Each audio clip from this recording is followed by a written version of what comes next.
How's it going, Eliminators? Today we'll be finishing up the head gasket replacement on the Kohler Riding Lawnmower with the Kohler CH23 V-twin engine. Now, if you missed the previous episode, I'll link that in the top right of your screen as well as in the description down below. With that being said, let's get right into it. Now, because this engine had a blown head gasket, it was burning oil. So obviously there's all this carbon buildup over the cylinder head. So there are these spots here where the head gasket material is kind of stuck, and I'm gonna probably use my fiber disc to remove that material. This is made out of fibers, so it's softer than aluminum, so it shouldn't gouge the aluminum. Now, I highly recommend these fiber discs because you guys are gonna see here that we now have a perfectly clean gasket mating surface without removing any aluminum whatsoever. So it just removes all of the head gasket gunk because, again, this fiber disc is softer than the aluminum. So now I'm going to have to figure out what exactly I'm going to do to go ahead and clean up these valves, because there is all kinds of gunk that's built up and cooked onto the valves here. So I may end up using a brass wire wheel just to see, because the valves are going to be steel.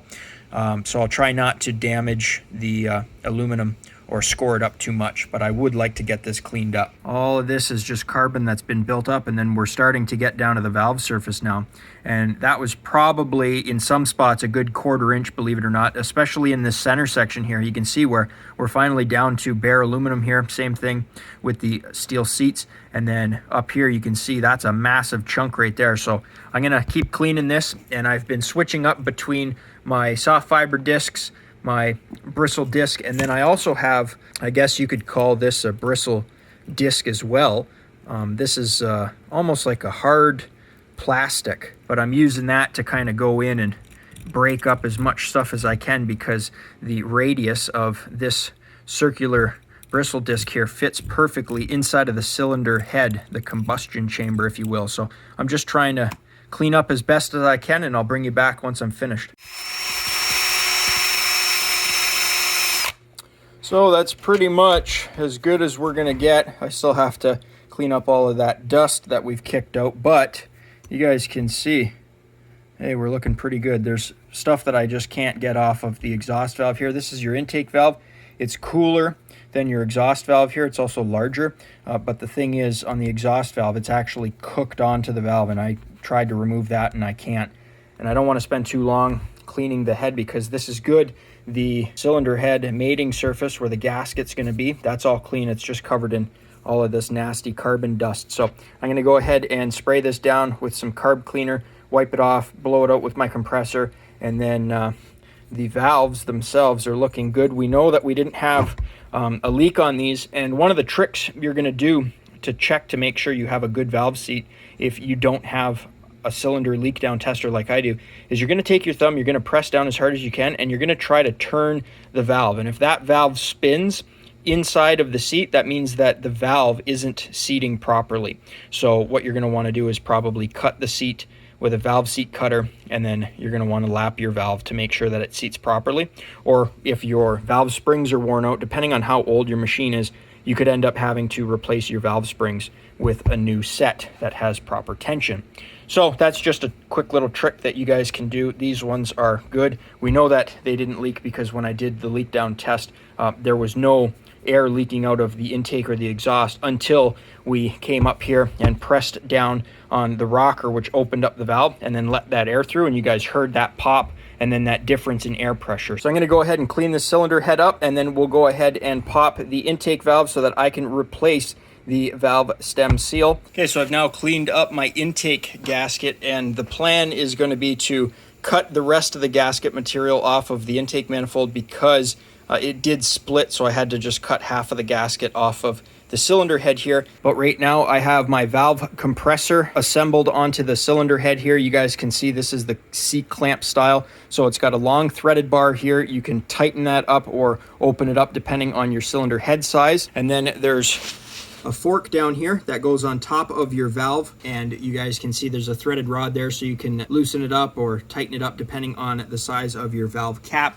So now all you do is go up to this handle and push it down. It depresses the cap onto the valve stem, and then you guys will see that little split in there. Those are 2 valve retainers, and they're just held in by the pressure of the spring pushing against that cap. And I'll try to get a shot of this, but as you press down on the handle up there, you guys can see that the valve spring compresses, and then you can just go ahead and pull out those two keepers. So once your retainers are off, open up your tool here, and then we should be able to slip that off. And then now we can remove our valve spring and top cap.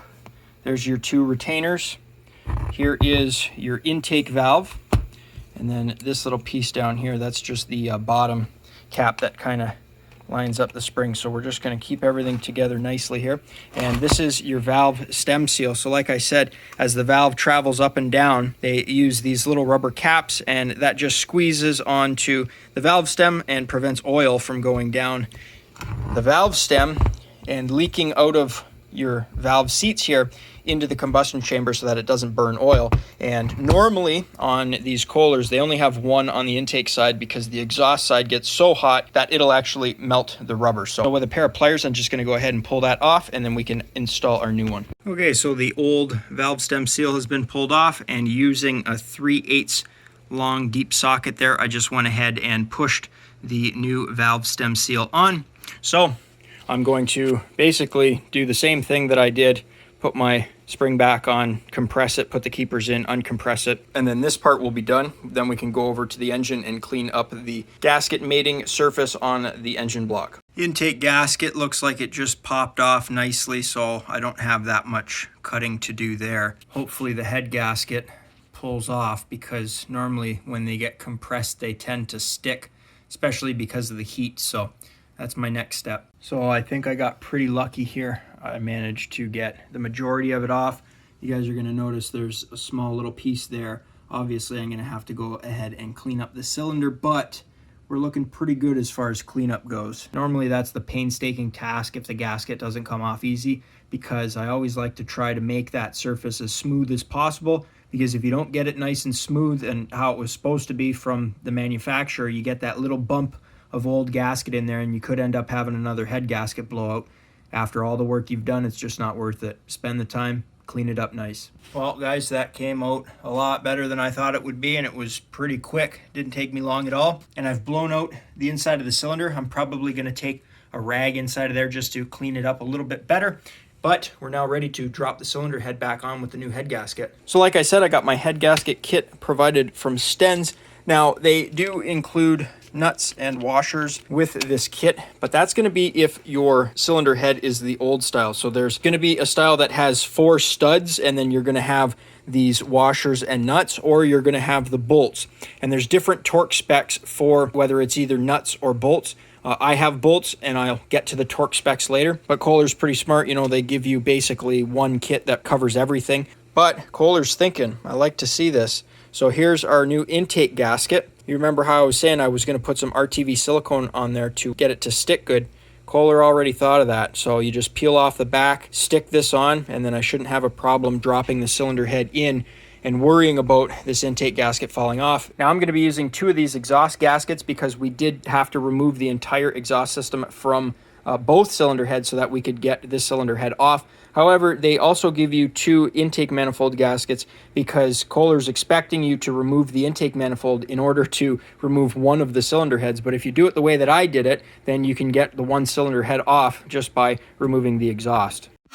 Now I'm also going to use my heat gun here, because my shop, even though it's about 22 degrees Celsius in here, it's nice and warm, I still would like this gasket to make a nice seal. So I'm just going to use my heat gun here, just warm up the adhesive, that's all. So that's perfect, check that out. I can go in, move my cylinder head any which way I want, that's not coming off. So now comes the time where I'm going to have to fish this bolt through and then try to line it up without gouging my head gasket.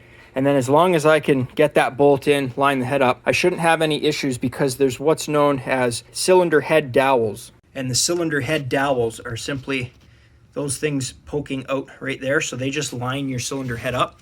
So I shouldn't have an issue, because the head gasket goes below that dowel there. So I should be good here. Okay, new head gasket is now in position. Time for the cylinder head to go back on. Okay, so I have my cylinder head back on. This might be tricky to see, but the head gasket is sitting nice and flat. I kind of had to push down on the bottom side of the cylinder head to get them to seat on top of those cylinder head dowels, and the whole time I was just holding my one bolt here because, again, that can't come out because that pulley's there. So, you know, having the bolt into the cylinder head and then kind of going in on an angle worked. So I'm going to go ahead and get those tightened down. Now, I wrote the cylinder head bolt torque specs down. You're going to notice that if it has the studs with the nuts on top of them, then you're going to want to go to 150 inch-pounds and then to 315 inch-pounds.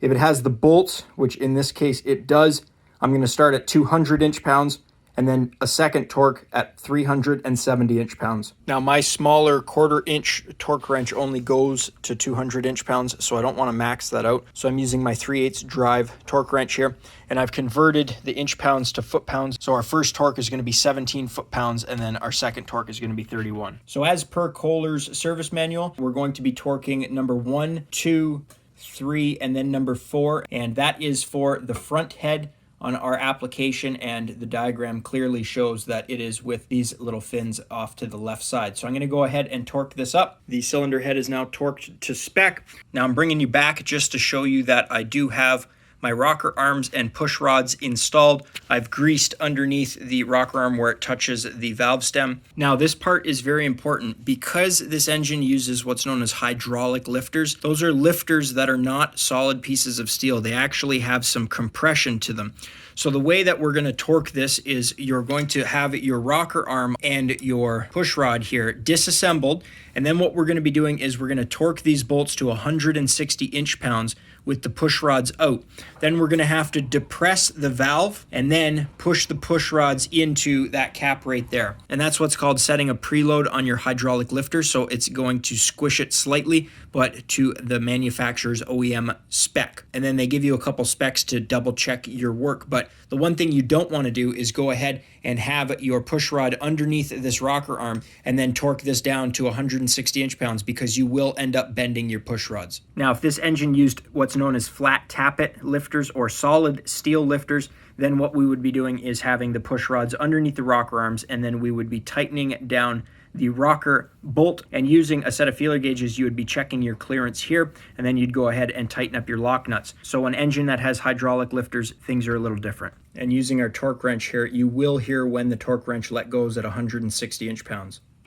Right there. So in order to do this the simplest way, you're going to get another person to hold up on the rocker with the back end as high as possible, and then using just an open end wrench, go ahead and push down on the valve spring to compress it, and that will give you enough room to put the push rod underneath the back of the rocker. Now there's a spec that Kohler gives you, and that is 0.010 of an inch when the valve is at full lift, and that's measuring in between your coil springs. So this is going to be completely different from normal valve jobs, guys. Again, because these are using hydraulic lifters, we're not measuring the clearance in between the top of the valve stem and the rocker arm itself. So at full lift, you're going to put a set of feeler gauges into your valve spring coil. Just make sure that it's over 10 thou. We can see that this is clearly over 10 thou. So we're good. I went ahead and rotated the engine just using the pulleys here, and everything rotated freely. I'll go ahead and get my intake bolts in, go ahead and get my exhaust on, and then now I can do the whole reassembly of the engine. Now this is super important. Putting the bolt into the left side of the intake manifold here. As I was putting the bolt in, one of the wires got just caught up a little bit on that washer. So just be aware of that when you're sinking that bolt in there and tightening it up, that you don't end up pinching a wire. But I now have both of my intake bolts in, so I'm just going to go ahead and tighten them down. I have my new overhead valve gasket installed, and replacing things like an overhead valve gasket isn't really necessary. Kind of like the valve stem seal, we probably didn't have to do it. It was most likely just the head gasket that was causing the oil consumption issue. But for how cheap a gasket or an O-ring or a seal is, you know, you get an extra few bucks in seals and gaskets, and it just gives me the ability to give my customer a guarantee that nothing's going to leak. I just have to put my valve cover back on and the seat support that sits on top of that. And then I'll go ahead and get my exhaust installed last. Pretty much left that to the end so that it was out of my way. So now that I have everything reassembled onto the engine again, we're going to bring it outside, fire it up, and let it run on low RPM. Okay, so I pulled the machine outside. It fired right up. I'm just letting it idle now. I added a little bit of oil because it was low. So I'm just gonna try to warm up the oil here, and then I can go ahead and drain out the old oil, change the oil filter, and finish my service. I have 2 brand new spark plugs in. The gaps are set to 30 thousandths of an inch, and I have the new air filter on as well. So as you guys heard, even at low RPM, the engine runs smooth and there wasn't any issues. Now going back to when we did the valves and set the lifter preload, there's a reason why I rotate the engine over by hand before reassembling everything. Basically, if something is out of spec and anything goes wrong, the chances of doing damage are going to be considerably less when you're rotating an engine over by hand versus firing it up and letting it run on high RPM for the first time. But as you heard, the engine ran smooth. The oil is now warmed up, so it's ready for service. Now, I didn't end up filming the service as it was just a basic oil and filter change, but I did want to note how much oil we used, and that was 1.8 liters of 10W30 premium oil. Now, this is Kohler's oil capacity spec when filling the engine with oil after you've installed a new oil filter. But now that the engine's fully serviced, we'll bring it back outside, fire it up, let the engine run at a higher RPM and for a longer period of time. And you guys will notice, even though it's pretty cold out right now, the exhaust is not smoking, which means we are not burning any oil.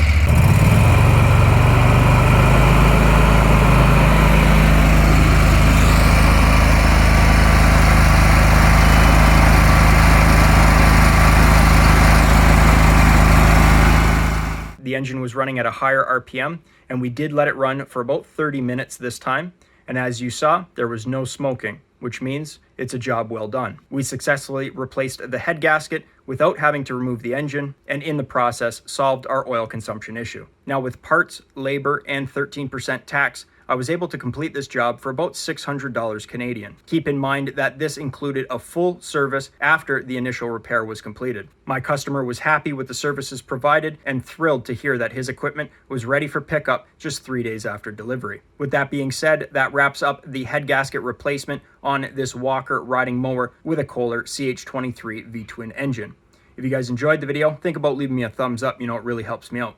You can click here to subscribe and click over here to watch one of my previous videos. I upload every single week, so be sure to stop on by next week, check channel out for new content, and as always guys, thanks for watching.